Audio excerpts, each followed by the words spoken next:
L'histoire sanglante du communisme. Troisième partie.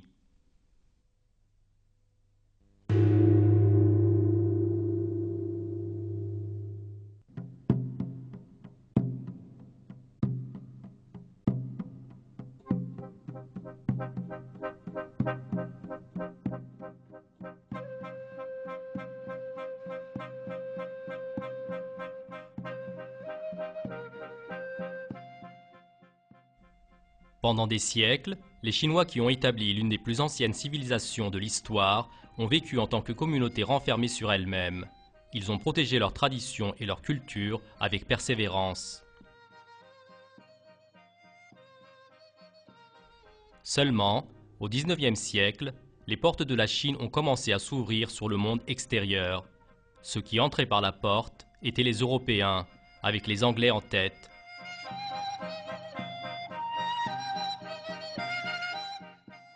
Les Européens, qui sont entrés en Chine avec des objectifs commerciaux, ont également commencé à emmener leur propre culture. Avec la culture occidentale, les pensées occidentales aussi ont fait un pas en Chine. L'une de ces pensées était la théorie de l'évolution de Darwin.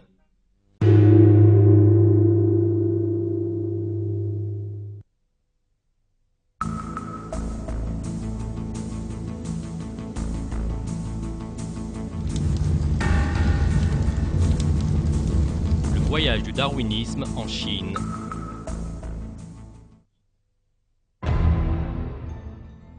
En 1895, c'est-à-dire 36 ans après avoir été diffusé en Angleterre, le livre de Darwin intitulé « L'origine des espèces » fut traduit en chinois et après cette date, en très peu de temps, il est devenu populaire parmi les intellectuels chinois.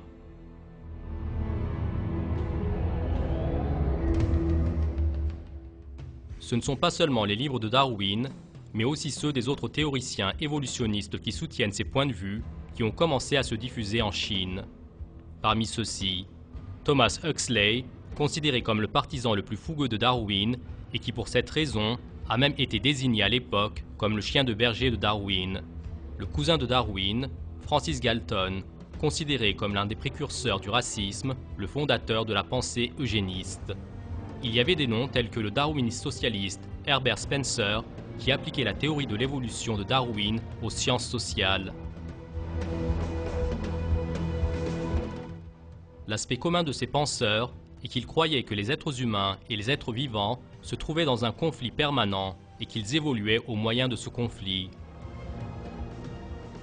Ils rejetaient la création, ils présentaient l'être humain comme un être apparu à la suite de hasard et une espèce animale n'ayant pas de responsabilité envers Dieu.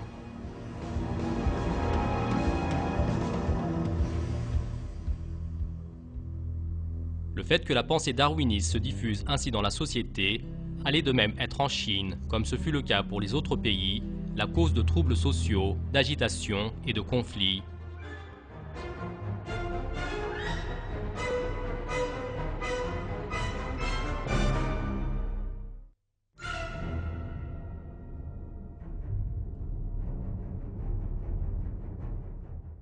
L'effet du darwinisme sur l'histoire de la Chine du XXe siècle est si grand que James Reeve Pusey, le célèbre historien de l'université de Harvard, a écrit un livre intitulé « La Chine et Charles Darwin », lequel ne traite que de ce sujet.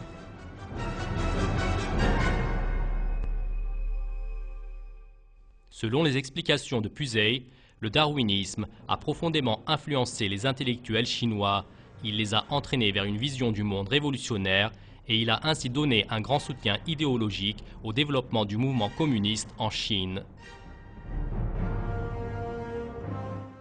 Quant à la personne qui a déterminé l'aspect de ce changement qui a commencé avec le darwinisme, c'est Mao Tse-tung.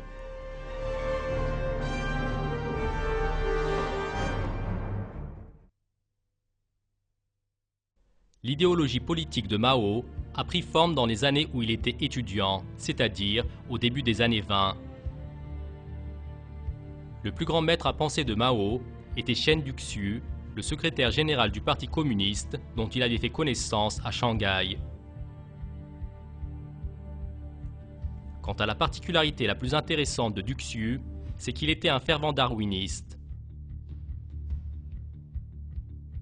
Le sujet de sa thèse d'université était la théorie de l'évolution de Darwin.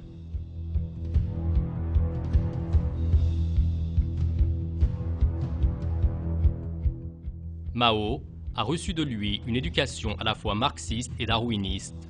Dans ses mémoires, qu'il a écrits des années après, il allait dire « Personne ne m'a autant influencé que Shen Duxiu ».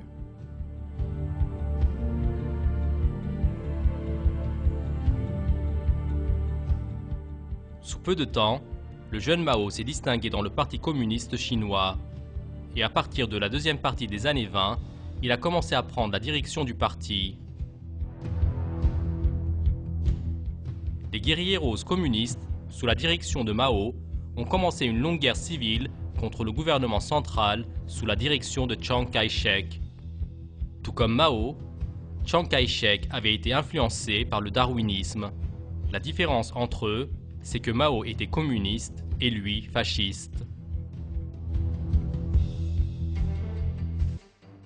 Lors de la Deuxième Guerre mondiale, les forces de Mao et Chiang Kai-shek ont établi une alliance passagère contre l'invasion japonaise. Mais quand cette guerre a pris fin, ils ont à nouveau commencé à s'opposer.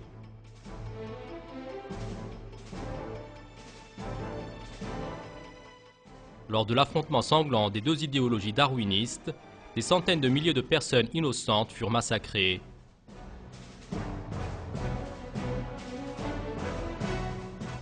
En 1949, les guérilleros ruraux de Mao ont atteint la capitale Pékin. Le drapeau du Parti communiste dressé dans le ciel de Pékin symbolisait pour le peuple chinois vivant déjà dans la confusion le début d'une période encore plus sombre qu'avant. Le pouvoir de Mao a commencé avec une grande démonstration. Les masses qui se sont réunies sur la célèbre place Tiananmen fêtaient le communisme sous les drapeaux rouges. Quant à Mao, il énumérait les promesses du communisme avec sa voix aiguë effroyable.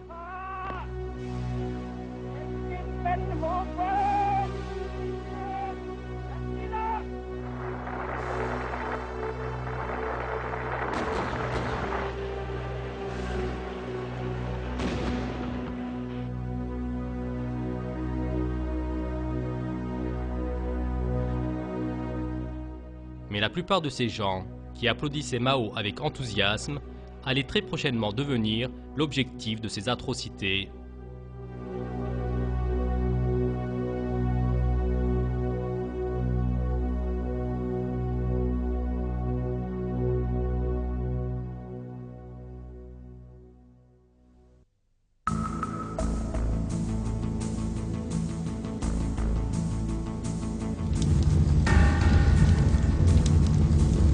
Bruit de pas de l'obscurité.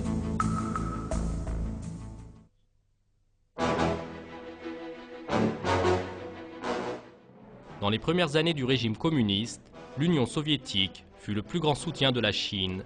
Staline, le dictateur de Moscou, à la main ensanglantée, considérait Mao comme un allié ainsi qu'un ami personnel.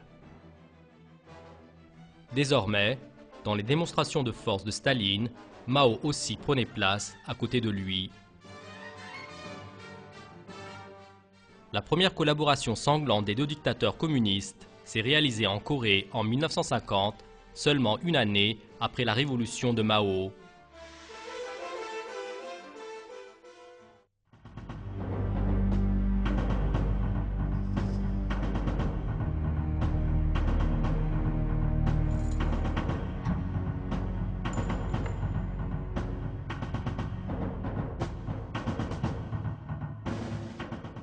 Avec une attaque soudaine, la Corée du Nord communiste, agissant avec le soutien chinois et soviétique, a commencé à envahir la Corée du Sud.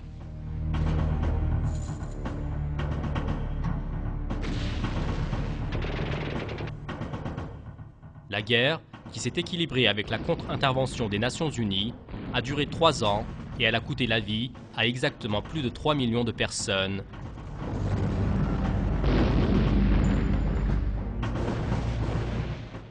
L'armée de la Chine rouge a directement participé à la guerre aux côtés de la Corée du Nord. Concernant l'Union soviétique, elle avait fourni une aide en armes et munitions. Quant aux unités turques héroïques ayant rejoint les rangs des Nations Unies, elles ont donné plus de 700 martyrs dans la guerre de Corée.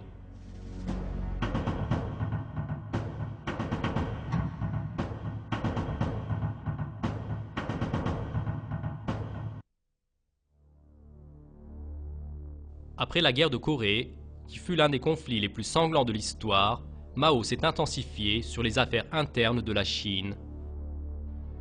Il s'adresse fréquemment au peuple, il faisait écouter les discours à des dizaines de millions de Chinois depuis les haut-parleurs. Dans ses discours, il promet l'industrialisation, le développement. Il disait que le marxisme-léninisme est notre seul guide.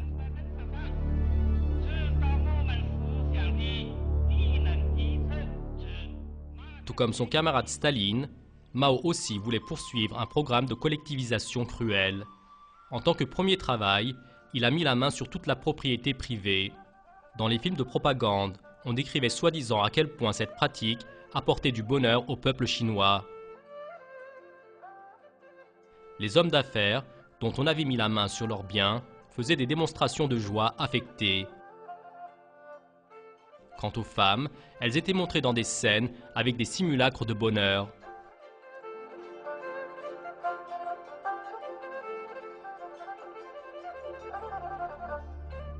Or, dans la réalité, le régime n'avait pas apporté la joie aux gens, mais la peur.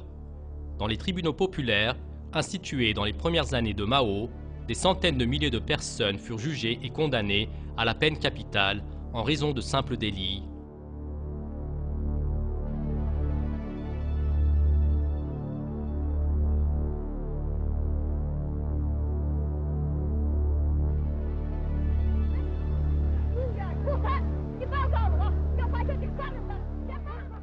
Seulement, la vraie catastrophe allait commencer avec le grand bond en avant de Mao.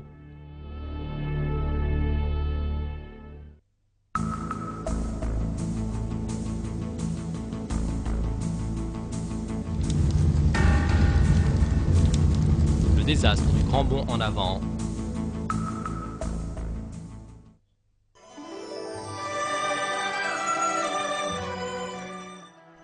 Quand Mao est venu au pouvoir, une grande partie du peuple chinois vivait dans la pauvreté. Dans les champs de riz, ils travaillaient dans des conditions difficiles et ils n'arrivaient à produire que pour pouvoir se nourrir. Mais au moins, ils arrivaient à manger. Quant au programme économique du grand bond en avant que Mao a fait débuter en 1958, il allait entraîner toute la Chine vers une grande catastrophe. On fit commencer le grand bond en avant avec le slogan qui promettait de doubler la production industrielle et agricole en Chine.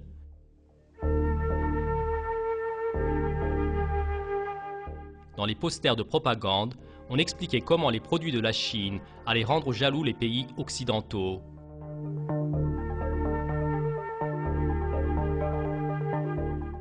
Mao était décrit comme un dirigeant qui va résoudre tous les problèmes en appliquant l'idéologie communiste à la société.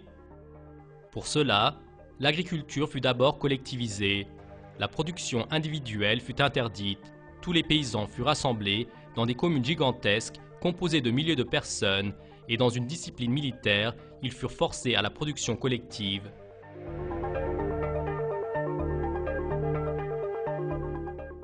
Mao visitait fréquemment les champs et il inspectait les paysans.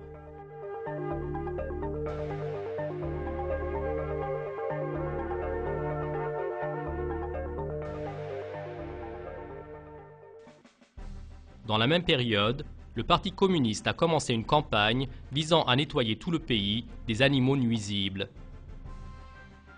Quant à l'animal le moins désiré, c'étaient les moineaux, pour lesquels on pensait qu'ils nuisaient aux récoltes. Dans tout le pays, une grande chasse aux moineaux a été organisée. Avec des lance-pierres, des pierres et des fusils, des centaines de milliers de Chinois se sont mis à tuer les moineaux.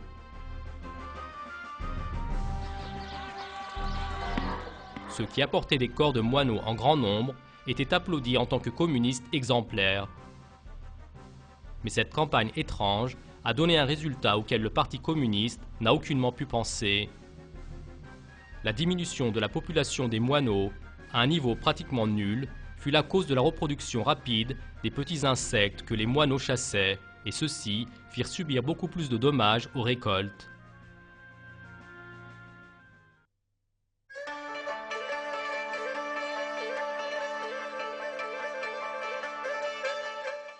En 1958, des compétitions intercommunales furent organisées. On pesait la quantité de récoltes données par chaque commune et celles qui en donnaient plus étaient montrées comme des exemples. Chaque commune prêtait serment pour atteindre des quotas encore plus élevés.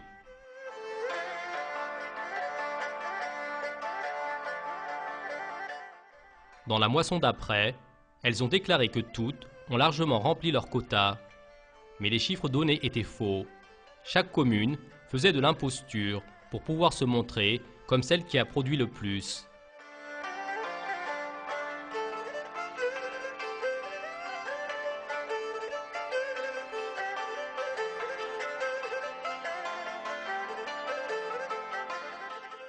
Certaines ont même essayé de donner l'apparence d'avoir rempli le quota en plantant à nouveau les moissons récoltées sur les champs d'inspection.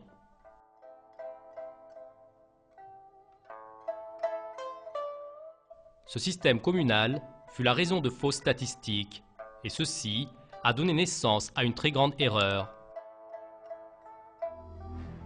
Le Parti communiste a déclaré que la Chine possède des stocks de céréales et de riz bien plus que ce qui est nécessaire, et que dans la période à venir, il faut se concentrer sur d'autres travaux.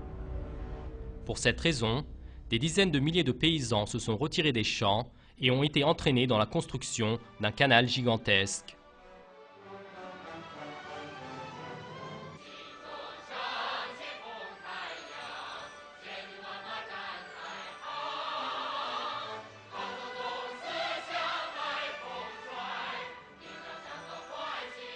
Dans les films de propagande, les paysans présentés dans une grande joie et motivation ont en vérité, sous peu de temps, subi un effondrement moral et physique.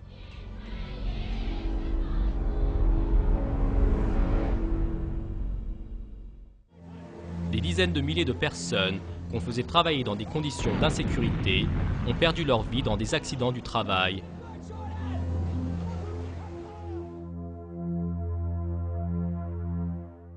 Le Parti communiste avait fait un calcul grossier en disant que chaque ouvrier va creuser 1 mètre de canal et le projet sera fini sous 3 mois. Or, finir le canal allait durer plus de 10 ans.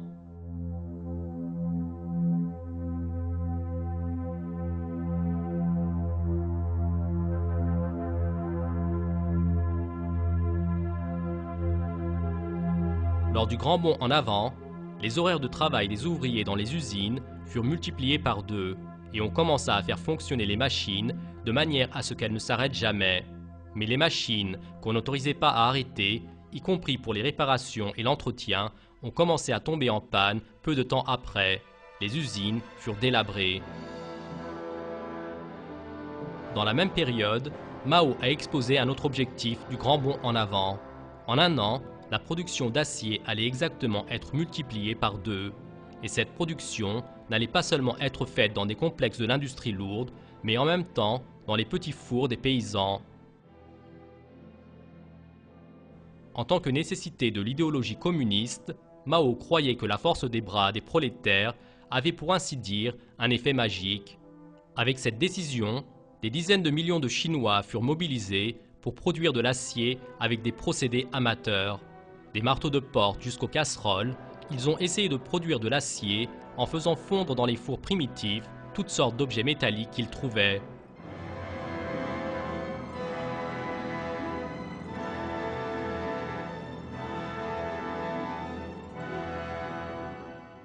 Les femmes coupaient leurs cheveux et les mélangeaient à la boue des fours.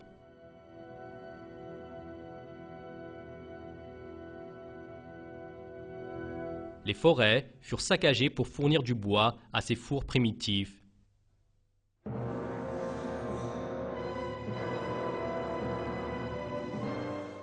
Les gens qui vivaient dans les villes, par exemple, même les docteurs, en dehors de leurs horaires de travail, participaient à la production d'acier qui était considéré comme un devoir national.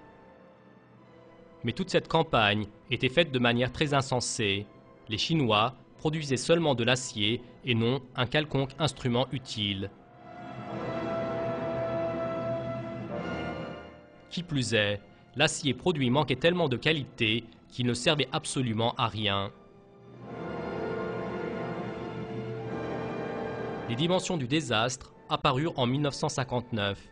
Alors qu'on exilait les paysans pour la production d'acier ou la construction de canaux, on s'était désintéressé de l'agriculture.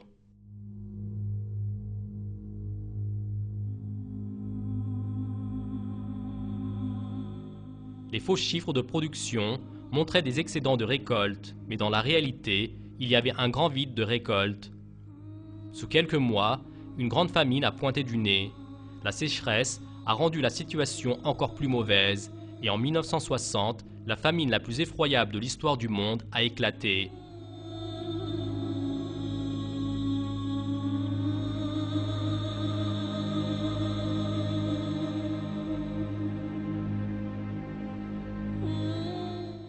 En 2 ans, environ 40 millions de personnes ont rendu l'âme en se tordant de faim. Le grand bond en avant de Mao s'était transformé en grande catastrophe.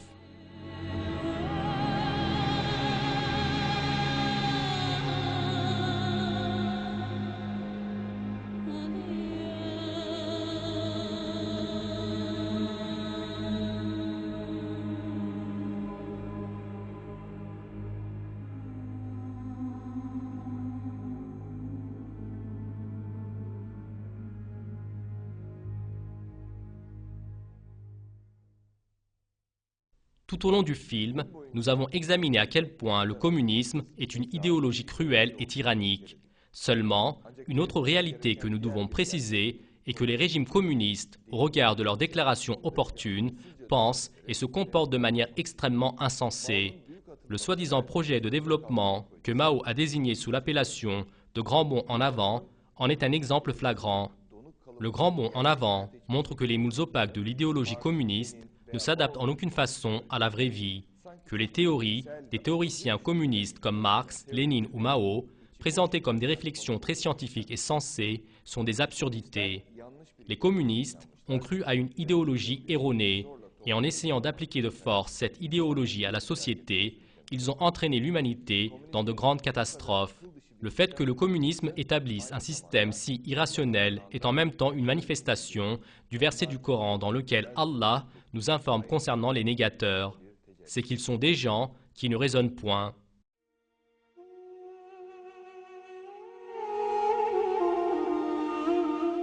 Lors de la période du Grand Bond en avant, les politiques absurdes du Parti communiste n'étaient pas l'unique raison de la famine. Mao et ses partisans avaient en même temps considéré la famine comme un procédé de punition. Les régions qui subirent le plus de dommages à cause de la famine étaient les villes et les campagnes qui ne se montraient pas suffisamment obéissantes au régime communiste. Le Parti communiste a fait intentionnellement ramasser les récoltes dans ces régions. Tout comme ce fut le cas dans la Russie de Staline, il les a gardées dans des dépôts et en connaissance de cause, il avait condamné les paysans à la mort. Quant à la raison pour que les communistes chinois puissent être cruels à ce point, c'était une conséquence de leur regard sur l'humanité. Tout comme Lénine ou Staline, Mao aussi considère les êtres humains comme un troupeau d'animaux et il ne leur avait donné aucune valeur.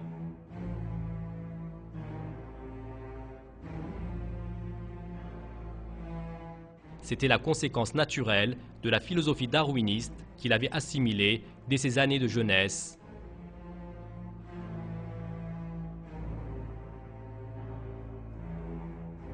Ainsi, Mao, en disant que la base du socialisme chinois repose sur Darwin et la théorie de l'évolution, exprimait ouvertement le support de la cruauté pratiquée.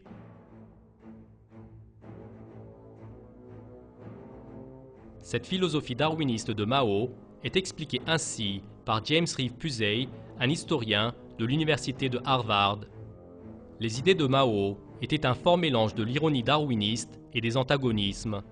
En 1964, il avait proféré des menaces en disant « Tous les vils animaux vont être anéantis ». Avec cela, il rendait inhumains ses ennemis. Il considérait ceux qui réagissaient à la révolution comme des échecs évolutionnaires et il pensait qu'ils méritaient que leur race s'éteigne. Selon Mao, les ennemis du peuple, c'est-à-dire ceux qui ne sont pas communistes ainsi que les religieux, n'étaient pas des êtres humains et ne méritaient pas d'être traités en tant qu'êtres humains.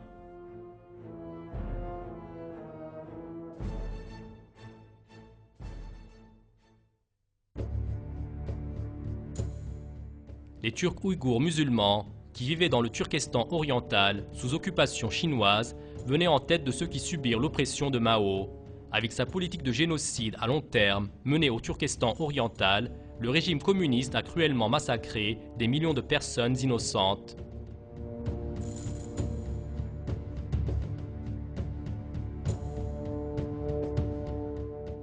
À la suite d'essais nucléaires réalisés intentionnellement dans cette région, des dizaines de milliers d'enfants furent handicapés. Cette politique de génocide, que les institutions internationales ont également constatée, se poursuit de nos jours avec toute sa cruauté.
De la révolution culturelle.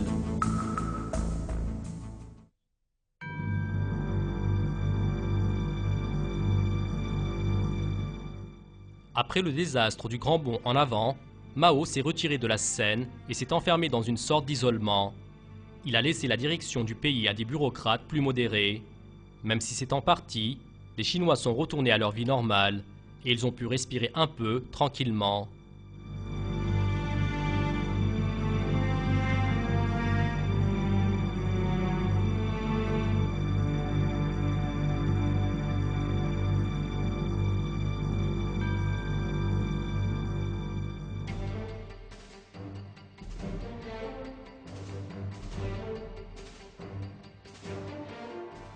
Mais Mao faisait des plans pour de nouveaux crimes.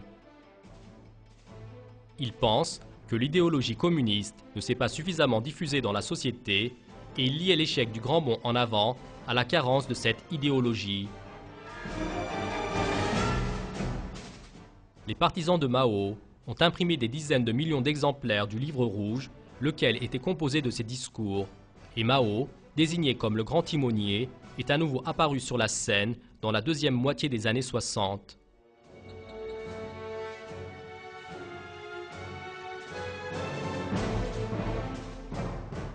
Avec sa démonstration de nage, qu'il a organisée sur le fleuve Yangtze, il exposait à la fois son énergie et ses partisans.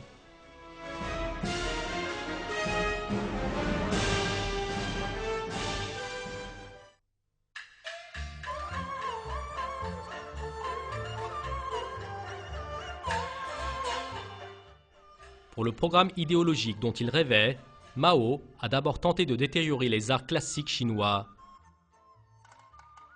Il voulait vacciner à la société les idées de violence et de conflit, lesquelles sont la base du communisme, et il avait pensé qu'il pouvait commencer cela au moyen de l'opéra.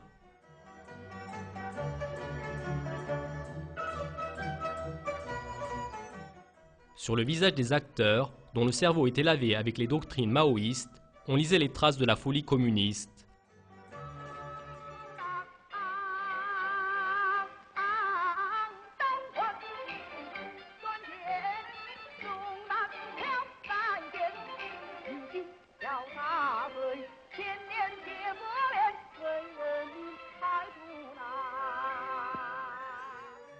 Le fait que Mao visite l'opéra était le plus grand honneur pour ses partisans fanatiques.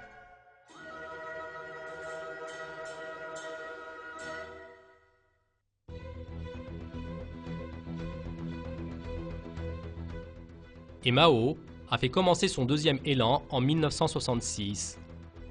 Selon l'expression de Mao, ceci était la grande révolution culturelle prolétarienne. La propagande qui idolâtrait Mao s'est répandue dans toute la Chine.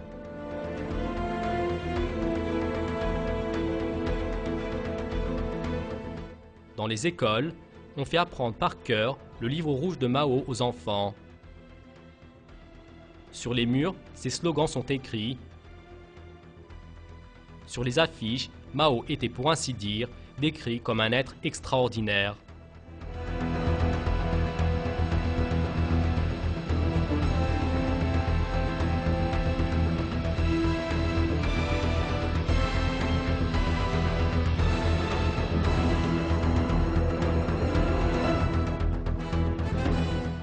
Les militants de la révolution culturelle étaient les jeunes étudiants désignés sous le nom de Garde rouge.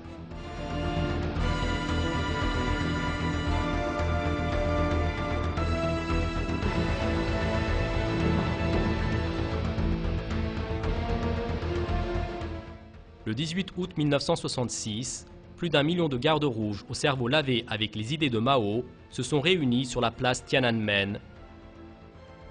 Pour pouvoir voir le visage de Mao, ils s'écrasaient les uns les autres.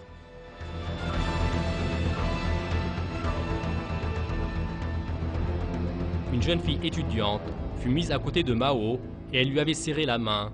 Même si Mao ne s'en importe pas vraiment, pour la jeune fille et ses amis, cet événement était important. Tous s'empressaient pour pouvoir toucher sa main serrée par Mao.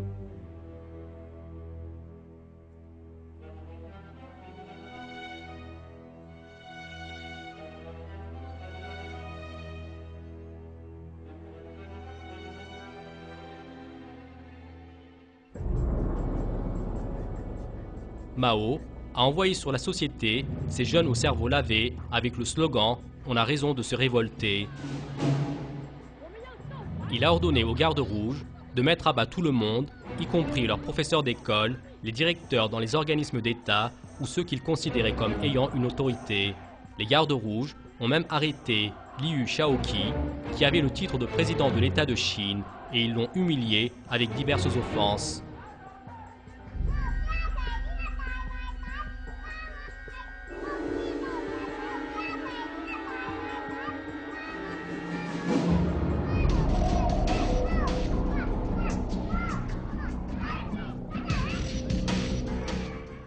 Toute personne sous la direction d'une institution quelconque, même si elle n'a aucune culpabilité, fut accusée de ne pas être communiste, exposée à la foule, puis humiliée.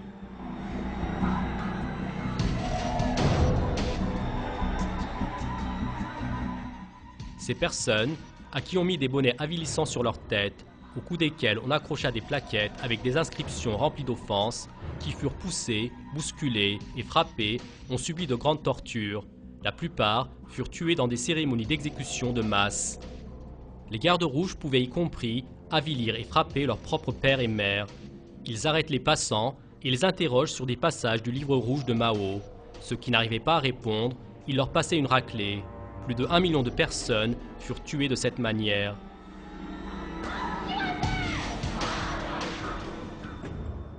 Les tortures effroyables faites aux professeurs d'université arrêtés lors de la révolution culturelle sont expliquées ainsi avec les paroles d'un observateur. Devant le bâtiment de l'école, j'ai vu les professeurs qui demeuraient en rangée. Ils étaient au total 40 ou 50, leurs têtes et leurs visages étaient mêlés d'encre noire. Ils les avaient tous revêtus d'un bonnet d'âne et sur leur dos, ils portaient des balais sales, des chiffons à poussière et des chaussures. Et au cou des professeurs furent accrochés des seaux remplis de pierres. Tout à la fin, ils se sont tous agenouillés. Ils ont allumé des encens et supplié Mao Tse-tung pour se faire pardonner leurs fautes. Les coups et les tortures ont suivi cela. Je n'avais jamais vu une telle torture auparavant. Désormais, on leur faisait manger de mauvaises matières et des insectes et on leur donnait du courant électrique. On les forçait à s'agenouiller sur les morceaux de verre, on les suspendait par leurs bras et leurs jambes.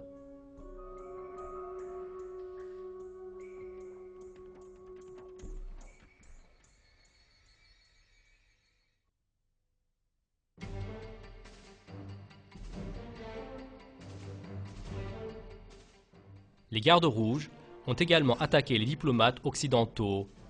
Le pays fut entraîné de plus en plus vers la violence et l'anarchie. Les musées ont été détruits, les livres brûlés. Un certain temps après, les conflits ont commencé entre les fractions concurrentes des gardes rouges. Les usines, les écoles, les hôpitaux sont devenus non fonctionnels. Les absurdités de Mao avaient entraîné tout un pays dans l'anarchie.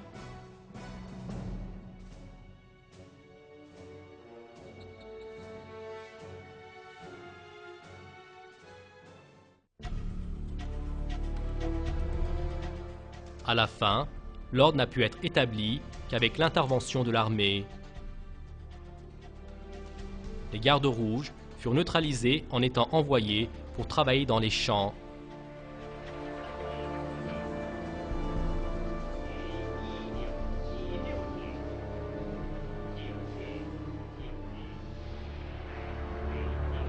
Pourtant, la folie de la révolution culturelle n'a pu prendre fin qu'avec la mort de Mao en 1976. Quant à la fidélité du Parti communiste à Mao, elle continuait. Dans l'élégie écrite pour Mao, le dictateur à la main ensanglantée était décrit tel un être sublime.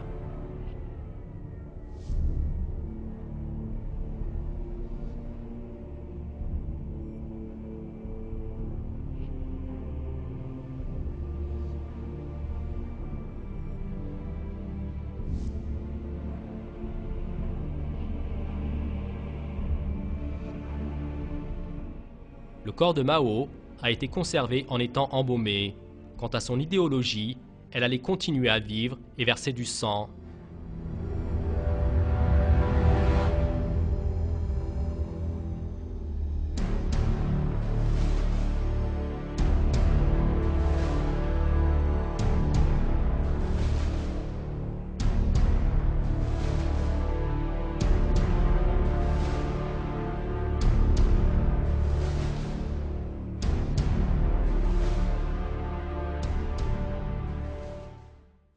Le maoïsme est la plus mauvaise version du communisme. Elle est pour ainsi dire le pire du pire. L'aspect intéressant de l'affaire, c'est que cette catastrophe n'a pas seulement frappé la Chine, elle a également frappé les autres pays influencés par la Chine. Avec la détérioration des relations sino-soviétiques dans les années 60, en tant que modèle de communisme alternatif, le maoïsme a trouvé des partisans dans différents pays. En Albanie, en Corée du Nord et au Cambodge, des régimes reposant sur les principes maoïstes ont été établis. Et dans ces régimes furent vécues des atrocités forçant l'entendement humain. Et en particulier, les champs de la mort du Cambodge sont le récit d'une atrocité hors pair dans l'histoire du monde.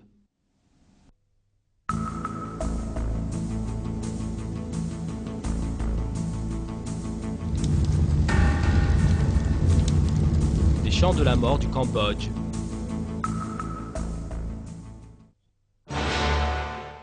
Le Cambodge, qui est un pays d'Asie petit et pauvre, a commencé à sentir le souffle froid du communisme dans les années 60. À cette période, les unités communistes nord-vietnamiennes, en guerre avec les États-Unis, ont commencé à s'infiltrer au Cambodge en traversant la frontière. Dans les années 70, le pays fut entraîné dans une guerre civile. Les guérilleros communistes cambodgiens, désignés sous le nom de Khmer Rouge, ont commencé une guerre sanglante contre le gouvernement central.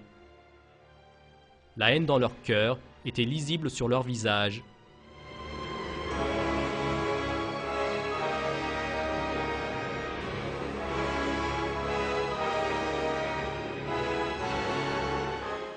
En prenant la capitale Phnom Penh en 1975, les Khmers rouges, sous la direction d'un leader maoïste du nom de Pol Pot, sont venus au pouvoir.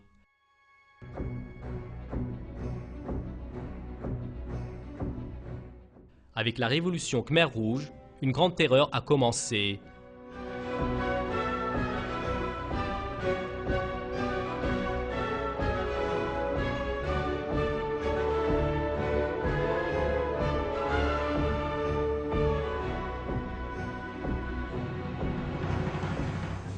Alors que des milliers de fonctionnaires de l'État étaient exécutés au milieu de la rue, les avenues se sont remplies de patrouilles de tanks.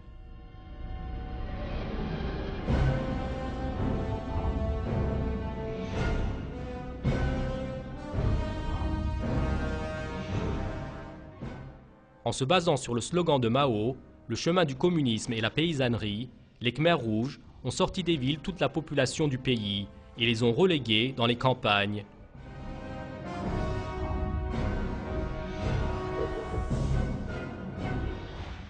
Sous la menace des militants armés, la capitale Phnom Penh fut vidée en quelques jours et des centaines de milliers de personnes, dans un état affamé et miséreux, furent transférées dans les champs de riz.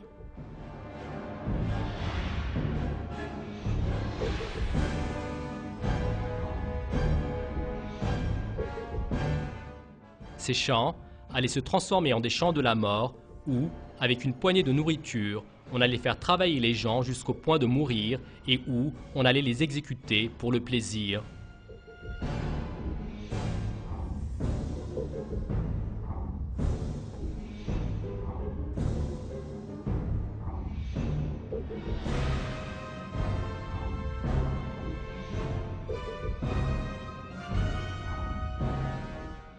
Les musulmans cambodgiens, en situation de minorité, ont également été l'objet de cette atrocité. L'administration Khmer Rouge a fait ramasser et brûler les Corans, détruit les mosquées et tué des dizaines de milliers de musulmans sans faire de distinction pour les femmes et enfants.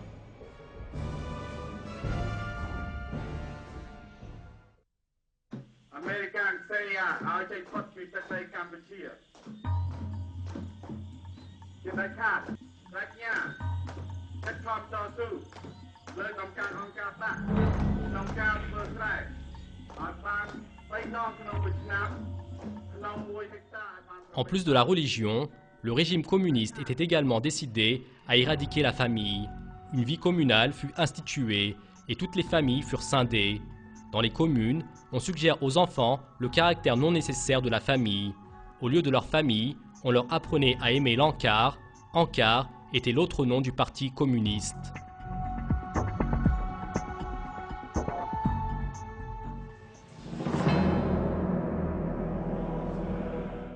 Ces pratiques n'étaient rien d'autre que les passages à l'acte des commentaires de Marx et Engels concernant l'origine de la famille. Marx et Engels, qui voyaient l'être humain comme une espèce animale ayant évolué du singe, avaient avancé que ce dernier ne devait pas posséder les notions comme la religion, la moralité et la famille. Eh bien, les champs de la mort des Khmers rouges furent établis pour mettre en pratique cette croyance erronée de Marx et Engels. Dans les champs, toute personne de qui les gardes doutaient pouvait être tuée, même si ce doute était petit. Avant, les Khmers rouges réalisaient les exécutions capitales en tirant sur la tête des gens. Ensuite, pour ne pas dépenser de munitions, ils ont commencé à tuer les gens en les étouffant, en leur passant un sac plastique sur la tête. Dans un pays de 9 millions d'habitants, exactement 3 millions de personnes furent massacrées de cette manière.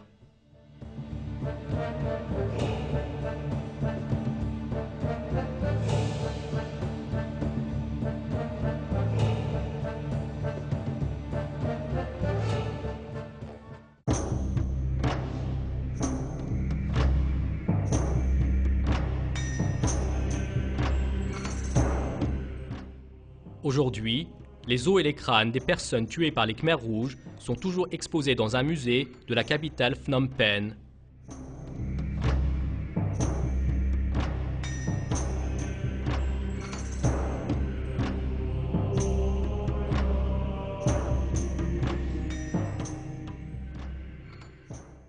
Sur les photos des gens que les Khmers rouges ont iconographiés avant de tuer, on peut lire une peur intense.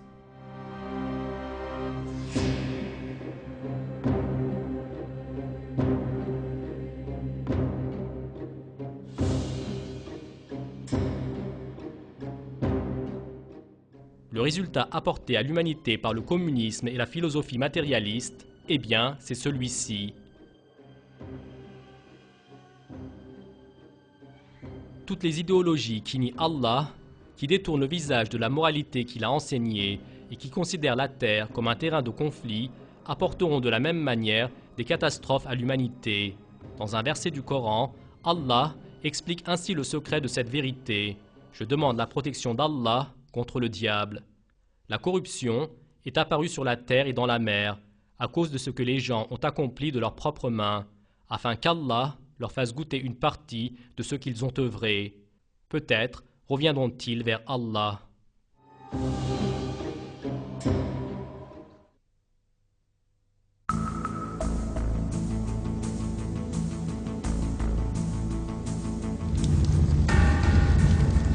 La génération 68.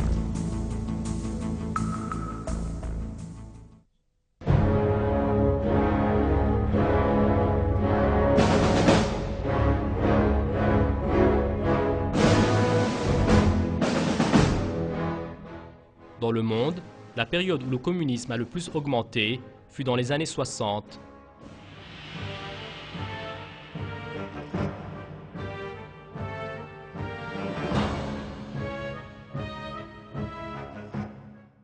L'Union soviétique et le bloc de l'Est étaient dirigés par le régime communiste de Moscou.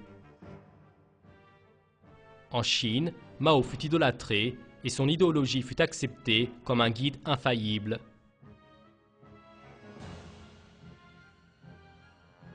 À Cuba, le régime de dictat de Fidel Castro continuait son règne.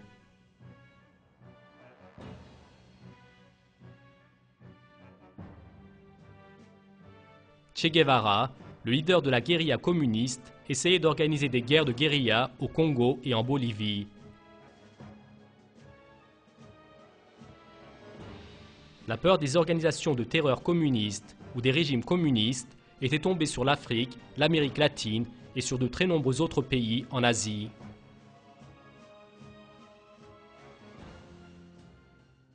À nouveau, dans ces années, l'idéologie communiste a éclaté dans un endroit qu'on ne soupçonnait aucunement auparavant. Parmi la jeunesse occidentale, l'idéologie marxiste a commencé à se diffuser rapidement. Dans ce vent idéologique, le penseur marxiste Herbert Marcuse avait un rôle important. Marcuse avait apporté une nouvelle définition à la classe révolutionnaire définie par Lénine comme les ouvriers et par Mao comme les paysans, les jeunes. Seulement, sur une question fondamentale, Marcuse pensait exactement comme Lénine et Mao. Ceci était le dogme darwiniste qui avançait que la loi principale de la nature était le conflit.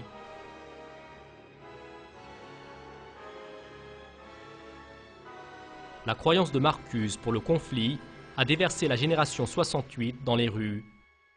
Les jeunes Anglais, qui lançaient des slogans en faveur de Ho Chi Minh, le leader du Vietnam du Nord, ont organisé des manifestations de contestation.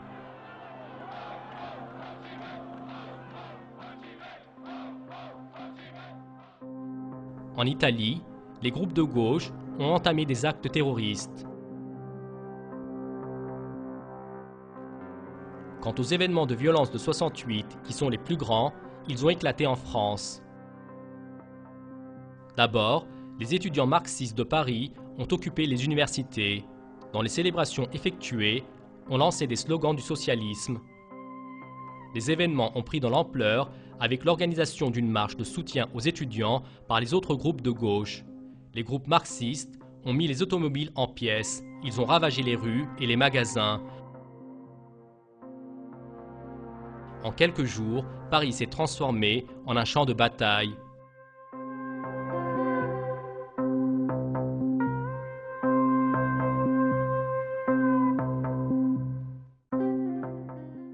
Cette barbarie, menée sous des drapeaux rouges, n'a pu être maîtrisée que des mois après.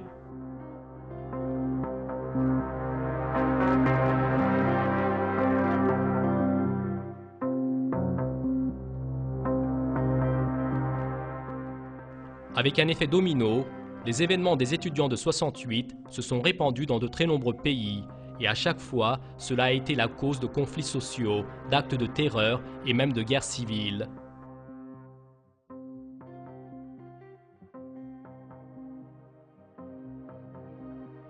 Les jeunes, qui entraient en dépression en raison des problèmes politiques et économiques de leur période, avaient cru que le communisme était une solution.